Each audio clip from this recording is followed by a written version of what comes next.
Welcome to the Jancar show, essentially a collection of all the audio versions of my articles, as well as commentary and expansions I've done on their content. I hope you enjoy the listen. And if you want to go deeper into my process for getting back with an ex, consider grabbing my free reattraction cheat sheet. And if you want to go deeper into breakup recovery, consider grabbing my free recovery cheat sheet. These are simply one-page PDF documents full of tips and useful insights that you can implement right this second to reach your post-breakup goals. To get any of the two cheat sheets, visit maxjancar.com/sheets. That is maxjancar.com/sheets, as in a sheet of paper. And with that out of the way, let's get right into our episode. 5 Stages of Getting Back Together with an Ex by Jancar. The stages of getting back together with an ex shouldn't be interrupted. You must let your ex experience and sail through them at their own pace. Otherwise, your chances of getting them back will take a swift and explosive nosedive. That's why I always console people in panic not to rush the reconciliation process, and to have proper reattraction goals. So let's start with that. Approaching the stages with the right goals in mind.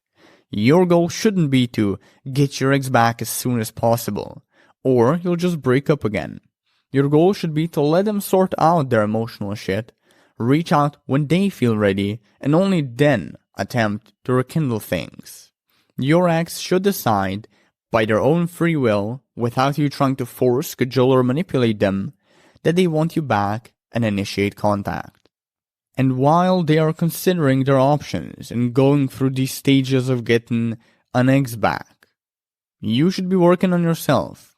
You should regain self-worth and self-esteem, become non-needy, process your emotions, reflect in your relationship, and learn from your mistakes to avoid repeating them. Sure, there are exceptions to this. You could improve yourself while you're rekindling things with your ex, but for the most part, it's best if you do it before you start interacting with them. So for your ex to conclude that getting back together with you is a desirable and worthwhile outcome, they must successfully go through the following 5 stages, the so-called stages of getting back together with an ex. Some exes go through them faster, others slower. Some decide they don't want you back in the end, others decide they do. Every breakup is different, and your ex's feelings toward you change unexpectedly. Take note of this.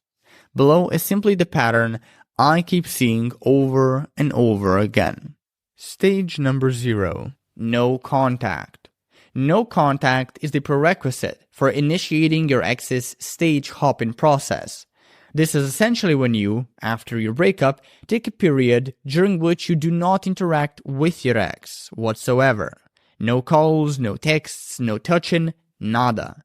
Now I recommend you make this period indefinite, meaning once you break up with your ex, you let them go for good and forever.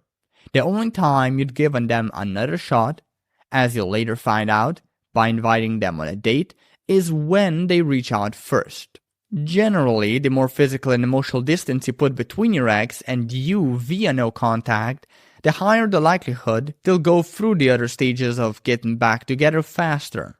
Whereas the less distance there is between you, the slower they'll go through those stages.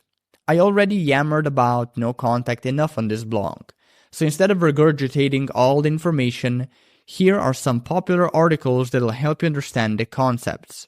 I suggest you check them out, as listed, on maxjancar.com/stages of getting back together with an ex. Stage 1. Relief. During the first stage of getting back together with an ex, your ex feels immense relief. They'll feel as though you didn't understand them, took them for granted, obstructed their personal growth, and complicated their lives. To prove to themselves how difficult being with you was, and maybe it really was, they will usually tell friends and family how difficult you were and how happy and at peace they are now that you're out of the picture. I know you want your ex to feel like shit, But you need to accept this situation. Regardless of how you look at your dead relationship, your ex felt an internal struggle when they were with you. They were unhappy and felt like they needed to change that feeling, which meant dumping you. In fact, your ex probably thought about breaking up with you months or weeks before they did it, and may have even considered other romantic options. So if you weren't a good partner, they likely felt they could get someone else who would care better about them. As horrible as it sounds, don't take it personally. It's human nature. We all tend to compare our current partners with potential ones. This tendency is especially pronounced when relationships are going downhill. And the more convinced your ex is that they can find someone more suitable than you, the more relief they will feel during this stage. Another factor that impacts relief discharge is attachment style. So, if your ex was, say, an avoidant to whom independence and space are like air, they'll feel far more relieved than if they had an anxious or secure attachment style. The worst mistake you can make during this stage is chasing your ex. It will only make them more hostile, angry, and bitter towards you. I mean, think about it. You're on the totally opposite sides of the spectrum. You want them back, and they don't want to be anywhere near you. Stage 2. Elation. The second stage of getting your ex back is all about the free at last feeling. Your ex is happy and they feel like they can do whatever they want, whenever they want, with whoever they want, and without any consequences. They may start going to bizarre venues that they've never been interested in before. They may begin to post things on social media that they never posted before. Quotes on empowerment, provocative and sexy pictures, exciting updates from their life, etc. They may start dating more than usual. They may even fundamentally change their character over time. In a way, your ex is rediscovering and reinventing themselves during this stage. And while there is a chance they're putting up a facade and pretending to be over you just to make you jealous, there's also a damn good chance that they are authentically enjoying themselves and their newfound freedom. Stay as realistic as possible during this stage and don't take your ex's behaviors too seriously. They don't necessarily mean they're having a blast, nor do they mean they are miserable. More often than not, the truth is buried somewhere in the middle of these two extremes. Let them have their fun and don't interfere. If you reach out now, they'll just think, I'm delighted about dating these wonderful people right now, but I can also have my ex whenever I want. Great, I can have my cake and eat it too. As soon as your ex starts thinking along these lines, they will lose a massive chunk of respect and attraction for you, making your chances of getting them back usually tumble down into oblivion. Stage 3. Comparison. After the elation, excitement, and freedom of doing whatever they want wears away, there comes comparison, the third stage of getting back with an ex. During it, your ex will rapidly compare you with their dates, making them more likely to become curious about you. And when they become curious, they could also start thinking about you more, check your social media profiles, stalk you, block and unblock you, etc. And if you stayed in no contact until this stage, your ex might even start going to places you went together to remember and reminisce the good times you shared, partly to indulge in memories and partly to grieve.